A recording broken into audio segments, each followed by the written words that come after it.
오늘 우리가 주신 하나님의 말씀의 제목은 이삭의 결혼이라는 제목으로 말씀을 나누겠습니다. 전에 한번 제가 유머를 한 것 같습니다. 그래도 한번 더 들어보십시오. 어떤 노총각이요 결혼을 하고 싶었대요. 그래서 그 노총각이 결혼도 해야 되고 돈도 필요하고 여자도 필요하잖아요. 그래서 그런 마음 갖고 지내다가 어느 날 갑자기 요술 램프를 주셨답니다. 그래서 이 요술 램프를 주셔가지고 이렇게 비벼봤대요. 만화에서 나온 것처럼. 그랬더니 그 요술 램프가 딱 나타나가지고 한단 말이 남자에게, 총각에게 당신 필요한 거 딱 한 가지만 들어줄 테니까 소원 말하라고 했답니다. 그랬더니 이 총각이 세 가지가 필요하잖아요. 돈도 필요하고 여자도 필요하고 결혼도 해야 되고. 그래서 욕심이 불어가지고 세 가지를 다 얘기했답니다. 그랬더니 돈 여자와 결혼했다고 합니다. 자, 이 얘기는 웃자고도 하시지만은요, 저는 다시 한번 생각을 해봅니다. 신앙생활이 그것이 아닐까.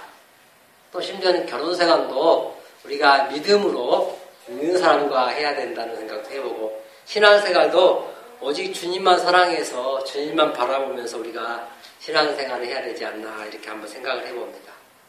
자, 그래서 어떤 카페가 아니라 이렇게 그 글을 남겨놓은 인터넷에서 보니까 어떤 사람은 그러면 돈을 먼저 하지 말고 여자 돈 결혼 이렇게 하지 않냐 그런 말 하시는 분도 있고 그래서 굉장히 웃었는데 그런 분도 있더라고요. 그래서 그걸 보면서 참 그런 것 같아요. 제가 갈수록 하나님 앞에서 느껴진 것은 하나님 앞에 주님만 사랑하게 하시구나. 누굴 통해서 봅니까? 창세기를 통해서 보면서 하나님이 원하신 것은 다른 게 아니었더라고요. 우리에게 나를 사랑해다오.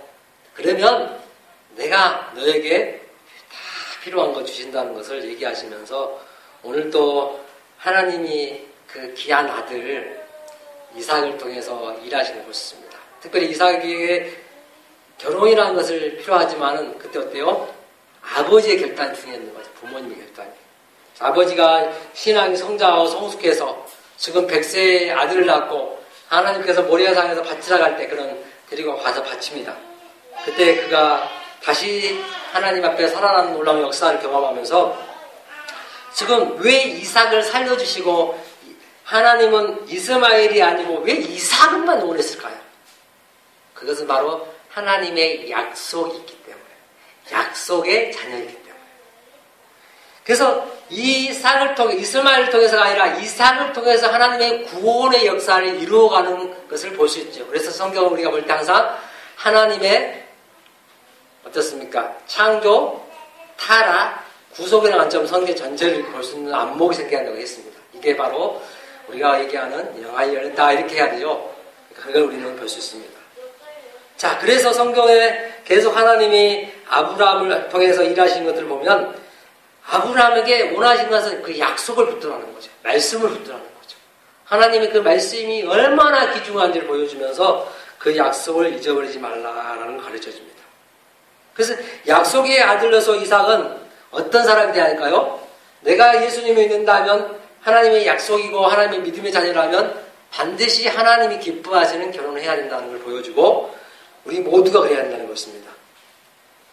그러니까 여러분들이 앞으로 손자와 손녀들에게 결혼할 때 혹시나 또 자녀 중에서 결혼이 안 했다면 여러분 어떻게 해야 될까요? 예수님을 먼저 소개하고 믿을 수 있도록 여러분들이 기도하시면서 해야 되고 가장 시급한 게 그 문제고 그 다음에 둘째로는 믿음의 자녀들이 만날 수 있도록 믿음의 결혼을 할 수 있도록 하나님 기뻐하시는 결혼을 할 수 있도록 여러분들이 해준다면 기도하고 조언한다면 너무나 좋겠죠. 그래서 복이 뭐냐면요. 안 믿는 사람이 믿는 사람하고 결혼한 게 복이죠. 엄청난 복입니다, 진짜. 왜요? 믿음이 있기 때문에 그가 함께 살 수 있고요. 믿음이 없으면 살 수가 없잖아. 인간적인 방법으로 이혼감이잖아요. 그죠?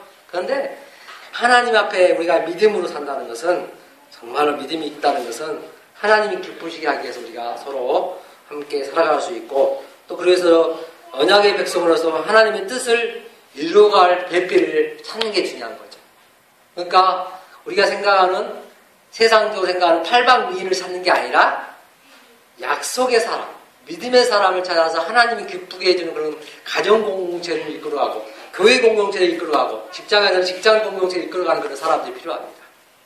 그래서 아까 우리가 조금 전에 봤던 영화도 용기와 구원이라는 영화도 그런 내용들입니다. 처음에 아들이 딸인가요? 한번 같이 놀자고 했는데 그걸 못 놀아주고 급하다고 가다가 그 딸이 나중에 사고로 죽었거든요. 그 아버지가 이제 그 심정을 토해하면서 사람들 앞에 간증하면서 아버지에 대한 얘기를 합니다. 지금 수많은 나라의 아버지의 어떻습니까? 이상이 떨어진 상태에 있겠죠. 그때 하나님은 지금도 우리에게 가정의 질서를 회복하기 원하시며 성경대로 돌아가기 원하십니다. 그래서 아들의 결혼을 위해서 아브라함은 자신이 가장 신임하는 종에게 이삭을 위한 그런 배필을 찾으라고 합니다. 그러니까 이 당시에 정말 종이지만 정말 주인 앞에 인정받을 수 있는 종. 다시 말하면 우리는 하나님의 자녀이고 백성이고 종이라고 표현하는데 그렇다면 그 사람들이 하나님 앞에 인정받을 수 있는 하나님 기뻐하시는 그런 사람이라면 하나님이 반드시 역사하시는 거죠. 그러나 그러지 못한다면 어떻습니까? 하나님이 아무리 수많은 일을 하고 업적을 많이 쌓아도 하나님이 인정하지 않는다는 것을 우리 성경을 통해 볼 수 있습니다. 그래서 아브라함은 자기가 인정하고 신뢰하는 정말로 그 종에게 자기 정말 아들의 배필을 찾아오라고 이렇게 명령합니다. 그 당시에 그 종은 아브라함의 집의 모든 소유를 맡은 사람이었습니다. 그래서 그는 충성되고 진실된 사람이었기 때문에 아들의 미래를 그에게 부탁할 수 있었다는 거죠. 그러니까 사람과의 관계에서 그 사람이 신뢰할 수 있는 사람이라면 얼마나 좋겠습니까? 그래서 당신에게 내가 이런 일을 맡깁니다. 도와주세요. 아니면 내가 외국에 가도 딴 데 가도 당신에게 맡깁니다. 당신이 좀 봐주세요 한다면 봐줄 수 있다는 그런 놀라운 관계가 좋겠죠. 그래서 이 관계가 주님 안에서만 되어지는 거죠. 말씀 안에서. 그래서 아브라함은 그의 종에게 이삭의 배필을 찾아올 때 오늘 본문에 말한 것처럼 가나안 딸에 가나안에서 나는 족속의 딸을 안 된다고 절대 거부합니다. 왜냐하면 믿음이 없이는 하나님 기쁘시게 하지 못하기 때문에.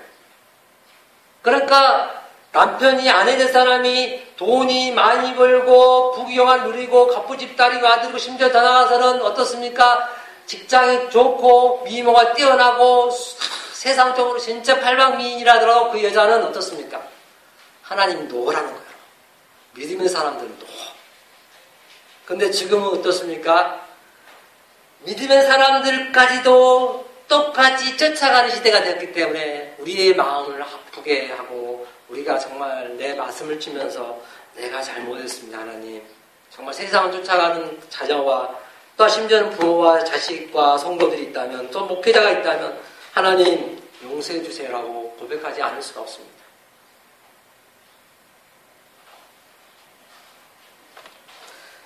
그래서 가나안의 족속의 딸이 아무리 미모가 뛰어나고 다방면을 유능하더라도 안 된다는 그런 아브라함의 말입니다. 그래서 다시 말하자면 믿음이 없다는 말은 하나님이 기쁘시게 할 수 없을 뿐만 아니라 인생의 참된 목적과 방향을 가질 수 없습니다.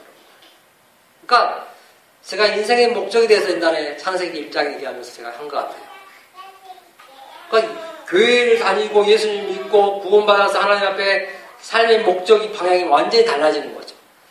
예수님 믿기 전에는 방향이 어떻습니까? 하나님 원하신 목적, 간역이잖아요. 화를 쏘았을 때 그 간역이 정확하게 맞아야 되는데 그게 빗나간 게 죄라고 하잖아요. 하나님이 우리를 태어나게 하고 이 땅에 하나님 만드셔서 하나님의 목적으로 살아야 될 인간들이 의식주의 그 부부에서 먹고 마시고 돈 벌고 이 땅의 부귀영화를 위해 늘 급급하면 살아가는 것을 보면서 너무나 아프다는 거죠. 그래서 하나님은 그런 사람들을 예수님의 비전을 갖고 예수님의 사랑으로 예수님의 마음을 흡족하게 하고 예수님을 기쁘게 해드리는 사람들을 찾고 있는 거죠. 그런 사람들이 없어질수록 그 교회는, 그 가정은, 그 나라는, 한국교회는 어떻습니까? 소망이 없는 거죠. 사람이 많은 게 중요하지 않습니다. 한 분이라도 주님이 기뻐하시는 일이 무엇인지를 분별하여서 그 목적도에 살아가는 게 중요합니다.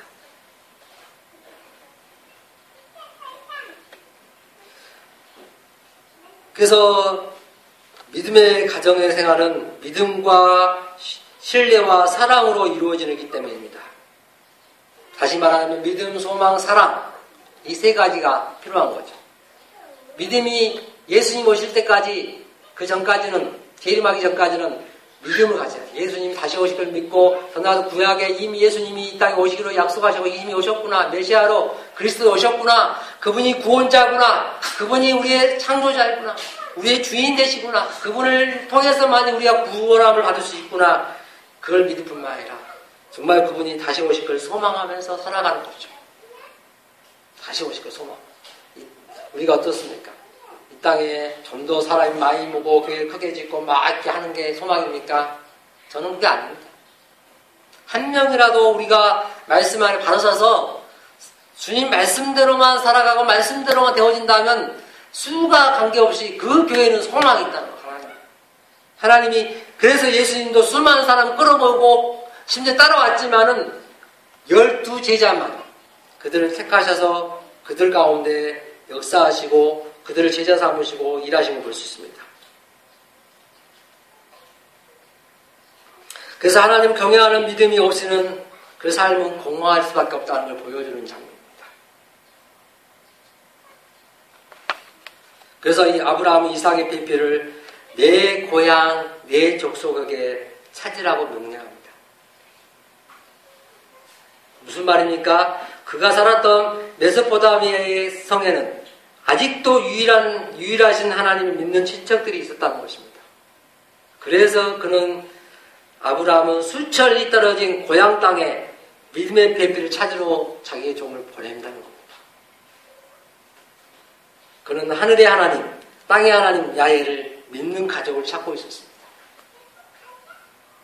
저는 부탁합니다. 여러분은 자손들에게, 후손들에게, 손자들에게, 손녀들에게 정말 여러분들이 믿음을 가르치십시오. 말씀을 가르치십시오. 말씀 안 가르치면 꽝입니다. 주님 오시면 여러분 뭐 했다고 우리가 얘기할 수 있겠습니까? 제가 하나님이 그런 마음을 저에게 주지 않았다면 제가 당장이라도 얘들을 어떻습니까? 세상과 똑같이 비교하고 열등시 가지도록 계속 보낼 수밖에 없죠. 그리고 나서 거기서 피터지라고 공부하고 피터지라고 거기서 고생하다가 그리고 끝내는 어떻습니까? 1등 못했다고 2등 해야다고 자살할 수 그런 자녀를 만날 수밖에 없죠. 그러나 성경을 알고 보니까 말씀을 알고 보니까 그게 아니었더라고요. 중요한 건 뭡니까? 바로 믿음의 자녀를 길러가는 게 너무나 중요한 것입니다. 아까 영상에도 봤듯이 정말 아버지가 자녀들에게 말씀을 가르치지 않는다면 그 가족은 희망이 없어요. 아버지가 안 믿는다면 어머니라도 그 자식에게 말씀을 가르친다면 희망이 있겠죠. 안 가르치면 희망이 없습니다. 지금 교회에서 행사를만 많이 하고 말씀을 안 가르친다면 소망이 없어요, 여러분들. 전도하는 것보다 더 중요한 것은 한 사람이 말씀 가운데 말씀대로 살아가는 사람, 정말 하나님이 하나님됨을 세상에 우리 성도들 통해서 자신을 통해서 알려줄 수 있는 사람들이 필요한 거죠. 그래서 거룩이 뭐냐고요, 거룩이. 거룩이란 것은 하나님의 거룩하심을 우리 안에 이미 주셨다면 그 거룩하심을 세상에 드러내서 세상 사람들과 구별되어서 사는 것이죠. 그랬을 때 하나님의 영광을 세상 사람이 보고 하나님이 계시구나라고 하면서 그들이 주님 앞에 돌아온다는 것입니다.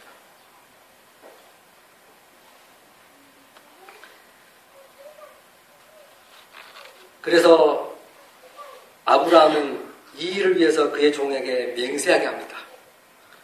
그 종이 아브라함의 허벅지에 손을 넣고 일에 대하여 그렇게 맹세합니다.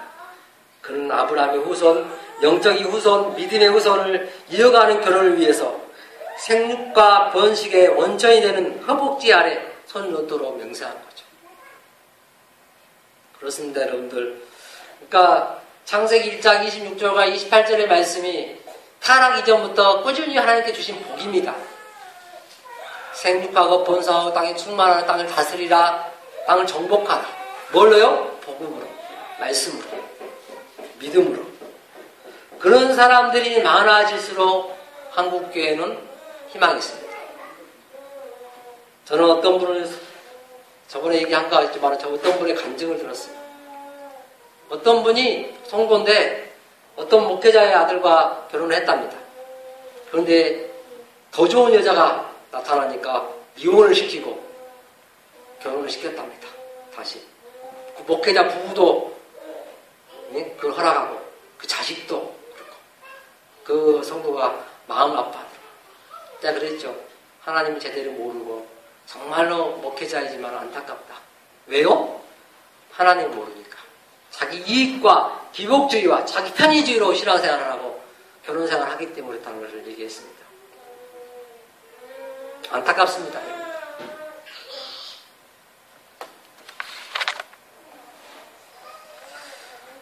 그래서 성경에는 창조, 타락, 구속이라는 관점을 얘기합니다. 타락한 결혼이 어떤 것인가 여러분 보셔야 돼요. 원래 하나님이 만드신 법이 성경에 나옵니다. 결혼이 무엇입니까? 돕는 배필입니다. 무엇입니까? 서로의 친밀함을 나누는 겁니다. 서로 거짓이 없어야 됩니다. 서로 숨기는 게 없어야 되고 모든 심지어는 요즘은 돈이 우상인데 돈이 가장 중요하다고 생각하실 때 어떻습니까? 돈을 가지고 있으면서 부부간에 오픈해서 그래 나 얼마 갖고 있습니다. 당신 얼마 서로 오픈하고 알고 서로를 도와갈 때 필요할 때 도움는 그런 관계가 돼야 되겠죠. 그랬을 때 하나가 되는 거죠. 그런 가정을 하나님 꿈꾸셨어요. 그런데 타락한 인간들은 끊임없이 너는 너고 나는 나다. 하나님의 단점에 서로 관심이 있는 것이 아니라 필요할 때만 당신 필요해. 필요 없을 때는 떠나라. 이렇게 하는 것이 세상의 원리이고 타락한 사람들의 모습이죠. 그래서 어떻습니까? 타락한 인간들은 원망하고 핑계하고 수치스러움 당하면서 서로를 지배하려고 하고 끝내는 것에 죽습니다. 이게 바로 창세기에 나온 아담과 하와가 주님 앞에 타락한 결과의 모습입니다.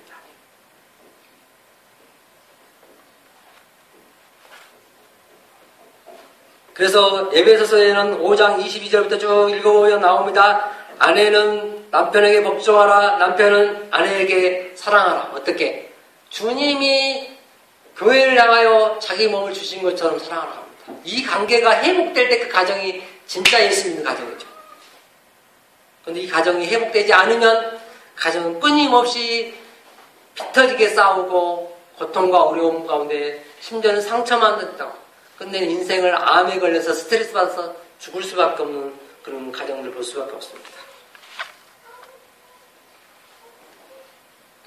자, 여러분들 보십시오. 종이 자기 주인의 말에 순종하여 갑니다. 자, 10절부터 14절 나왔는데 우리는 안 읽어봤지만 그가 가장 중요한 게 뭡니까? 이삭의 배필을 찾는 것은 넓은 운동장에서 바늘 하나를 찾는 것과 똑같기 때문에 엄청난 어려운 가운데 그는 뭐 어떻게 합니까? 바로 하나님 앞에 기도하게 됩니다. 중요한 일을 놓고 우리가 기도하지 않는다는 것은 정말 어렵죠. 한 영혼이 전화보다 귀하다는데 그 한 영혼이 주님 앞에 돌아오기를 간절히 기도합니다. 저는 어제도 정말 마음에 카세트 올렸지만 설레임이라는 제목으로 쉬는 시 같지가 않지만은 적어서 올리면서 그런 고백을 했습니다. 기다리고 기도하고 기대하면서 그러나 중요한 건 어떻습니까? 지망갈 필요가 없죠. 하나님이 때가 되면 하나님이 역사하실 것입니다. 사랑하는 여러분, 기도를 어떻게 해야 됩니까? 나의 욕심을 기도해야 됩니까? 아니다는 겁니다. 그래서 어떻게 합니까? 성령의 예수님께서 기도하는 방법을 가르쳐 주지 않습니까? 주기도를 통해서. 그뿐만 아니라 오늘도 그 종이 기도합니다. 주님, 저로 순조롭게 만나게 해 주십시오 라고 12절에 기도하면서 종은 물기로 오는 처녀 중에 가운데서 한 명을 찾겠습니다라고 기도합니다. 하나님께. 이렇게 찾겠습니다. 그 시간에 저녁밥을 지을 시간에 앞서 물을 기르러 오는 처녀가 있었습니다. 그는 부지런한 사람이고 건면한 사람이고 책임감 강한 사람이었습니다. 심지어는 건강한 사람이라고 볼 수 있겠습니다. 종은 처녀에게 물 항아리를 기울여 나에게 마시게 하시오 부탁합니다. 그때 처녀는 마십시오. 그리고 나서 제가 당신의 낙타도 마시게 하겠습니다라고 대답합니다. 이 여인이 하나님이 준비하신 배편을 그는 알았다는 것입니다. 자기 욕심만 부리고 자기만 위해서 하는 사람이 아니었고 무엇입니까? 바로 자기뿐만 아니라 다른 사람도 귀하게 여기고 그리고 나서 아브라함의 종에게 물 마실 뿐만 아니라 그 종뿐만 아니라 그에게 있는 짐승까지도 낙타까지도 물을 줍니다. 낙타가 물을 얼마나 먹는지 아십니까? 123리터를 먹는다고 합니다.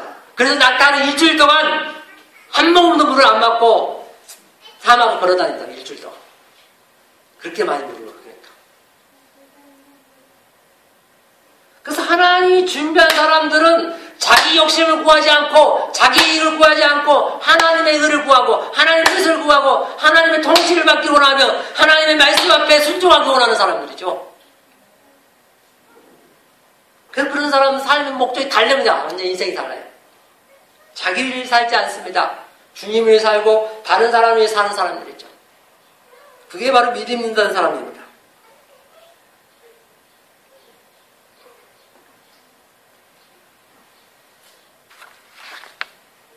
그래서 여러분들 결혼에 대한 관점을 여러분들은 세상적인 관점과 성경적인 관점을 간단히 두 가지만 얘기하고 말씀을 마치겠습니다. 잊지 마십시오. 결혼하는 목적이 나를 위해서 하면 안 되고 결혼을 위해서 하는 목적이 나의 편의와 안위를 위해서 부귀영화를 위해서 하면 안 되는 거죠. 뭘 위해서요? 주님의 나라와 주님의 의를 위해서.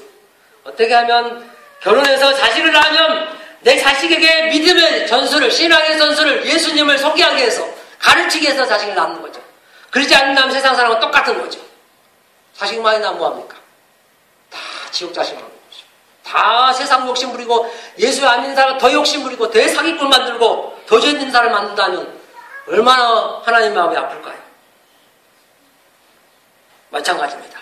세상적인 가치관을 가지고 결혼을 하면 자식들은 자기가 원하는 그런 생각만 하고 자기를 위해서 남편 아내를 얻고 자식을 만들어갑니다. 자기의 영광을 위해서. 그래서 그 자식이 이기주의가 될 수밖에 없습니다. 자기가 하나님 자리를 차지해서 하나님을 인정하지 않습니다. 하나님을 인정할 때 어떻게 해요? 자기에게 유익이 됐을 때만 인정합니다. 이런 사람은 종교를 만들어간 거죠. 모든 사람들이 이용의 대상입니다. 다른 사람은 얼마나 관계의 대상으로 생각하지 않고요. 섬김의 대상으로 생각하지 않습니다. 그래서 자기의 의무보다는 자기가 취할 권리만 생각하는 것. 남편에게, 아내에게, 자식의 부모에게. 심지어는 어떻습니까? 교회에서도. 직장에서도. 이런 사람이 이기주의라는 것입니다. 또한 더 나아가서는 개인주의 사람들이 함께하는 걸 싫어합니다. 자기에게 유익이 될 때만 함께합니다. 이런 사람은 다른 사람들에게 끼어드는 것을 싫어하고요. 공동체 의식이 없습니다. 자기 중심의 세계를 만들어갑니다. 이런 사람들은 개인주의입니다. 더 나아가서는 비교의식을 갖는 사람입니다. 이런 사람들은 어떻습니까? 비교하여 날마다 자기 자신의 열등감을 가져요. 텔레비전 보고 비교, 드라마 보고 뭐 세상에서 다른 사람 보고 비교해 맨날. 아이, 저 교회는 큰데, 저 교회는 사람이 많이 나오는데, 이 비교하니까 얼마나 힘들겠어요.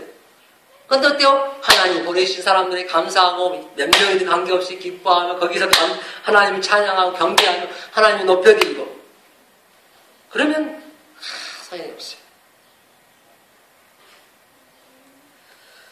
그래서 비교의식을 가진 사람들이 연합을 못하게 하며, 분파를 만들어내고, 끝내는 어떻게 합니까? 비교가 습관이 되어서 인격이 된 사람들은 늘 불안하고 늘 눌려있고 고독을 경험할 수밖에 없습니다. 자기 중심의 생각을 가진 사람들의 삶입니다. 그래서 하나님의 형상을 닮아가는 것을 싫어합니다. 예수님을 닮아가는 것을 싫어하고요. 말씀대로 사는 것을 싫어하고요.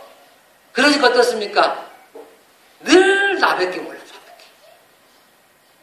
늘 내 가족밖에 모르죠. 내 교회밖에 모르죠. 내 직장밖에 모르죠. 내 사업밖에 몰라요.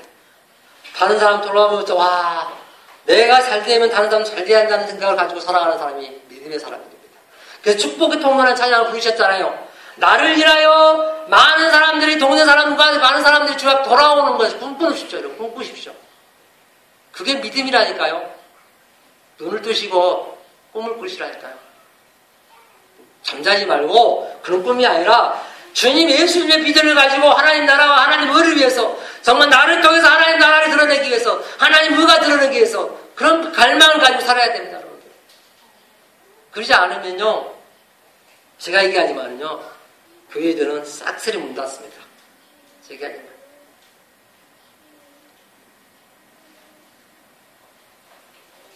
자 한번 봅시다. 그래서 십자가의 그 놀라운 사건들을 잊어버리고 살면 안 되는 거죠. 예수님의 구원의 사역들. 그래서 집에서 가치관 교육이 제대로 되지 않으면 학교나 세상에서 분별력이 없다니까요, 여러분들. 그래서 부모를, 자식을 부모에게 맡겠다는 거예요. 그래서 연기와 구원이나 영화를 통해서 보셔야 돼요, 여러분들. 아빠가 부모에게, 어떻습니까? 하나님이 자식을 만들었는데 아빠의 돈을 못했다, 그 사람이. 자식이 읽고 나서 보니까. 그 경찰관이. 저는 너무 감사한 건요. 정말 애들과 함께 할 수 있다는 이 시간들이 너무 감사해요. 정말 감사해요.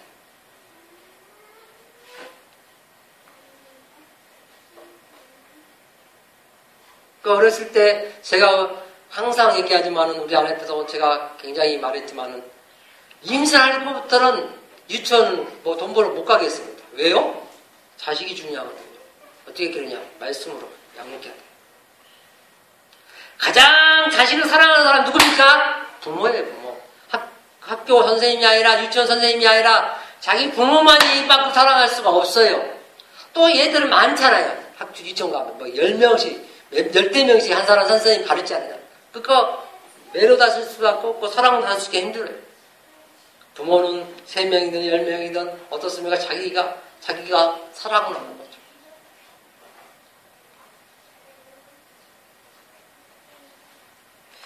자, 그렇다면 여러분들 결혼할 때 정말로 성경에서 원하는 그런 결혼관이 무엇일까요?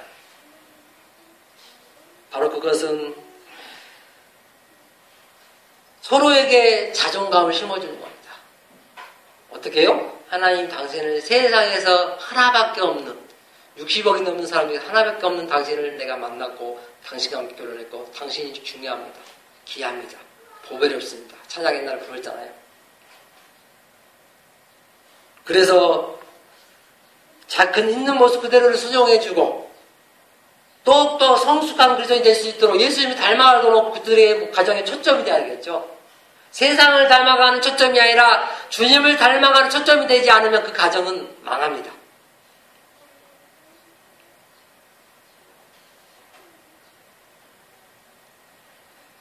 그랬을 때 그 자기 자신을 가치 있게 생각하고 공동체를 귀하게 생각하는 사람으로 바뀌는 거죠.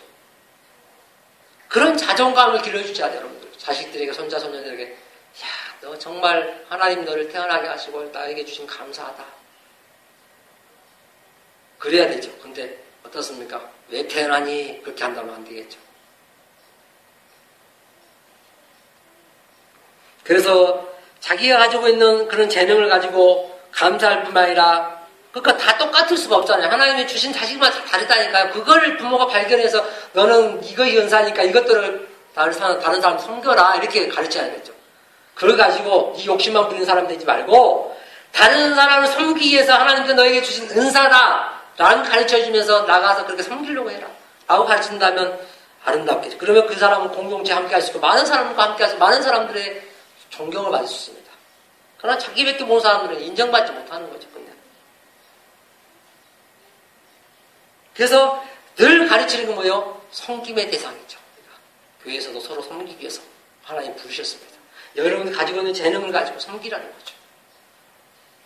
또 우리가 가지고 있는 서로 섬기는 거, 서로 사랑하는 게 필요한 거죠. 그게 바로 교회 공동체고 가정 공동체가 될 수 있는 거죠. 직장에서도 마찬가지입니다. 그러니까 생각이 이미 세상적인 생각과 기독교적인 생각이 다르다는 걸 보여주는 장면이죠. 그럴 때 어떻습니까? 나에게 주신 하나님의 놀라운 은혜를 가지고, 은총 가지고, 그런 은사를 가지고 다른 사람 섬길 수 있기 때문에 너무나 기쁘구나. 그래서 구약의 신학의 말씀처럼 받는 것보다 주는 자가 복되고 섬김 받는 것보다 섬기는 자가 복되구나. 대접하는 것보다 대접하는 것 대접하는 자가 복되구나. 이걸 알기 때문에 그런 자세로 세상을 살아가니까 얼마나 아름다울 거예요. 그래서 어떻습니까? 우리가 서로 살아가자는 제목 가운데 섬김이라는 제목을 더 구체적으로 올 한 해 동안 제가 넣었습니다. 어떻게 섬기자고요? 십자가의 사랑을 품고 섬기자. 겸손함으로, 감사함으로, 주님의 마음으로 섬기자는 겁니다. 그래서 하나님 기뻐하는 거죠. 조건부를 가라고 섬기면 어떻게 됩니까? 하나님이 안 받으시죠. 그러나 정말 주님의 마음으로 서로 섬긴다면 하나님이 기뻐하시겠죠. 그래서 십자가는 잃어버린 자존감을 회복해주는 하나님의 놀라운 능력과 지혜입니다. 이 십자가 이 복음을 알아야 돼요, 애들이. 우리 모두 성도들이. 이걸 모른다면 어떻습니까? 자존감이 없습니다. 늘 세상과 비교하고요, 다른 사람과 비교하고, 다른 가정과 비교해서요, 다른 교회와 비교해서요, 맨날 이럴까? 이 생각만 하죠.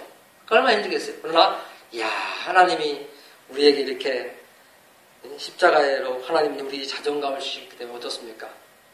우리 여기 있는 분들이 너무 귀하구나. 너무 사랑스럽구나. 너무 감사하구나. 너무 함께 하였다는 게 감사하고 이렇게 느껴지는 거죠. 그래서 이 공동체가 가정, 교회, 사회, 직장 모든 공동체가 어떻습니까? 섬김을 위해서 하나님께서 연합하기 위해서 선물을 주신 것이죠. 섬긴다는 말은 하나님의 형상을 드러내는 겁니다, 여러분들. 세상 사람은 다 대접받기로 원합니다. 그러나 예수 믿는 사람들은 대접하기로 원하는 거죠. 이게 바로 하나님의 형상을 드러내는 거, 하나님을 드러내는 거, 주님을 닮아가는 거죠. 세상에 주님을 보여주는 삶입니다. 여기에 목적을 교회들이 가지고 산다면 달라지겠죠. 한국교회, 이 지역교회도 마찬가지고. 말씀을 정리합니다. 사랑하는 여러분. 오늘 이삭의 결혼을 한번 생각해 보십시오. 세상적이지 않았습니다. 하나님의 약속에 따라 구원 사역을, 구원의 역사를 이어갈 그런 배필을 만나기 원한 거죠. 마찬가지입니다. 여러분 결혼시키고 결혼하는데 어떻습니까? 앞으로 손자 손녀들 결혼시킬 때 그런 마음을 가지고 하십시오. 그래서 제가 그랬잖아요. 방학 때든 언제든지 보내주십시오. 같이 함께 일주일을 맺히는 주기 되는 밤이 되면 계속 말씀도 안 주고 찬양하면서 여기서 놀게 만들어주고 뭘로요? 돈 안 받고 얼마나 하나님 주신 기회잖아요. 그죠? 섬길 수 있는 기회고 그들이 그렇게 말씀 가르치는 기회잖아요.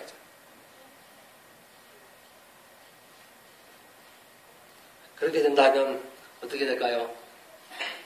여러분들의 후손들에게, 가족의 후손들에게 믿음의 자녀들이 나타나서 하나님께 기쁨 내는 그런 아름다운 가정과 교회와 사회가 될 줄 믿습니다. 다 같이 기도하겠습니다.